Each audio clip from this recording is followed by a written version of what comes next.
కాబట్టి మార్కండేయ పురాణంలో కుమారులు 3 రకాలు అని చెప్పారు.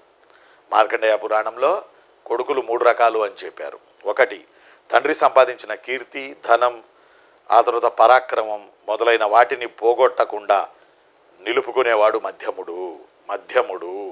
తండ్రి సంపాదించినటువంటి కీర్తిని, ధనాన్ని, పరాక్రమత అంటే ధైర్య సాహసాలు, తండ్రి సంపాదించిన కీర్తి, ప్రతిష్టలు మరియు సంపాదన, ధనం, పరాక్రమం మొదలైన వాటిని పోగొట్టకుండా నిలుపుకునేవాడు మధ్యముడు. నిలుపుకుంటే చాలు, నువ్వు సంపాదించాల్సిన అవసరం లేదు, మీ అయ్యే సంపాదించిన ఆస్తిని నువ్వు నిలుపుకుంటే చాలు అని మనం వింటూ ఉంటాం మాటలు సమాజంలో. కాబట్టి తండ్రి సంపాదించిన కీర్తి, ధనం, పరాక్రమం మొదలైన వాటిని పోగొట్టకుండా నిలుపుకునేవాడు మధ్యముడు.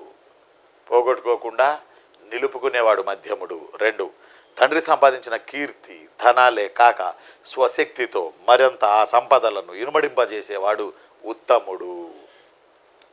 అకార్డింగ్ టు మార్కండేయ పురాణం, తండ్రి సంపాదించిన కీర్తి, ధనాలే కాకుండా తాను తన స్వశక్తితో మరింత ఆ సంపదను ఇనుమడింపజేస్తే అతనిని ఉత్తముడు అంటారు.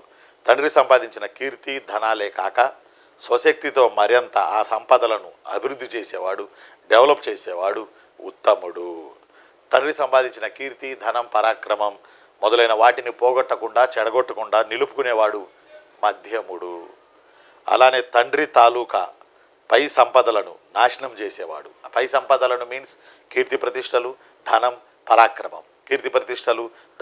పరాక్రమం. వీటిని నాశనం చేసేవాడు అధముడు.